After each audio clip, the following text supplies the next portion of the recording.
first, Gauteng Education MEC Matome Tlwane is today expected to brief the country on the 2023 online admissions process. The update is going to be a big focus on the two very important grades, Grade 1 and Grade 8, the intakes for those grades. Tlwane will also outline the province's readiness for the new academic year, but as eNCA senior reporter Aviwe Mtila is going to tell us as he joins us now. Aviwe, we saw as you opened the show for us that queue behind you, yet here we are again. I'm pretty sure you and I covered this last year at this time. Nothing has changed.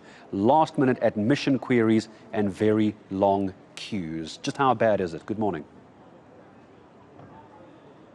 Morning, Garrett, and yes, not much has changed. The parents that are here in their hundreds will tell you that the online application system that Gauteng uses for Grade 1 and Grade 8 is a nightmare for them. Some of them say that they applied timelessly back in July already, but they are here, their child not accepted. This is ahead of the schools actually opening tomorrow. I'm going to ask my colleague Asanda Javu just to give you the sight of what we're seeing here. It's literally hundreds of parents, and we are some 200, 300 meters away from the actual entrance. There's a myriad of issues here on the ground, Gareth, from them not receiving those SMSs that they were supposed to receive after, of course, applying online for either Grade 1 or Grade 8, or them not receiving the school that they'd hoped to receive, given that you're supposed to at least apply for 5 schools that are in the vicinity of where you live. They say that some of their children are actually placed far off from where they live, and transportation is a nightmare,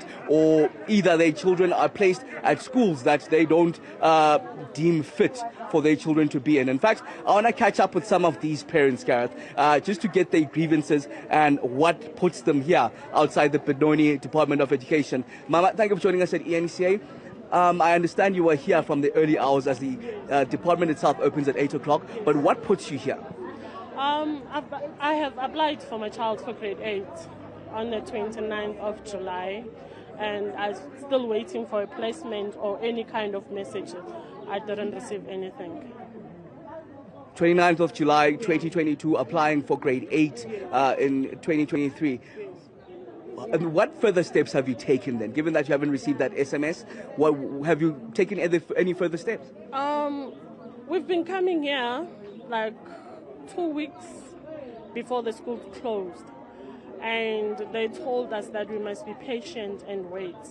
The placement is still on process up until today. Yeah, there's nothing. Nothing as yet. School's open tomorrow. Any plans? No. Like, we don't know what we're supposed to do with our kids. We don't know. So, what time have you been here this morning? Maybe tell us your insight from your side. My brother, we've been here yesterday. 5:30 we were here. No response. We didn't get any help. So we're still struggling, even today. So now this something of applying in online is not acceptable. So what I want to know is that Minister of Education is not here with these people now. He's in Auckland.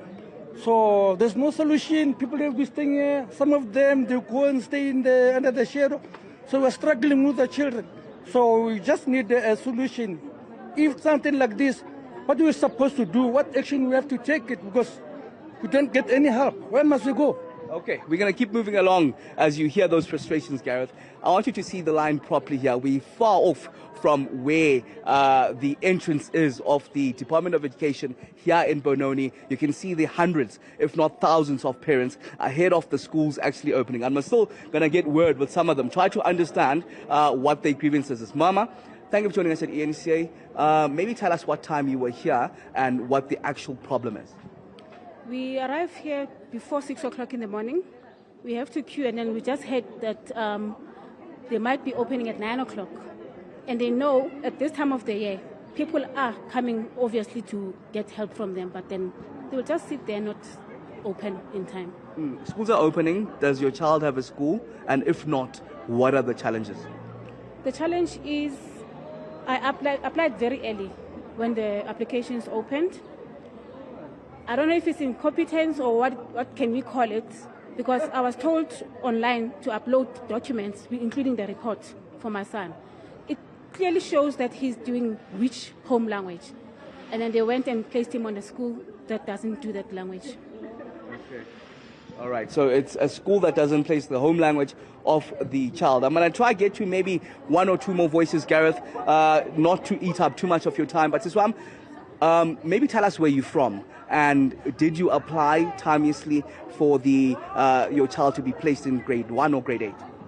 Hi, my name is Thokozile. I'm from Tembisa. Yes, I did apply on time, but then after, I think on November, they replied to me and they told me the schools have reached capacity. 3 schools that I applied for. They've reached capacities. I'm assuming these are the schools that are in your vicinity where you're supposed to apply in. And then did they tell you then what further actions can you take from there on, given that schools are now opening?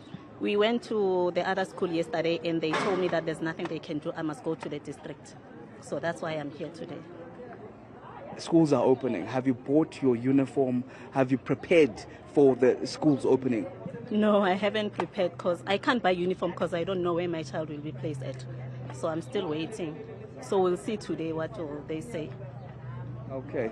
Gareth, some of the sentiments from the ground here, and those parents, of course, telling you their grievances. I'm going to ask my colleague just to show you the lines, Gareth. You wouldn't believe that we're still some 200 meters away from the entrance, and these are the frustrated parents that haven't had placements for their children yet, or you heard some of those grievances there, that they've been placed in schools that don't correlate with their home languages, or some of them haven't even gotten a response since they applied on the 29th of July last year. They've been back here. We hear that before the schools closed in December, still no assistance, and some of them have been here as early as 5:30 the day before yesterday without any assistance. This, of course, as the calendar year of 2023 is set to open. Maybe these are some of the questions that the MEC of Education is going to be able to reply to adequately at that press briefing that is expected to take place at 10 o'clock this morning.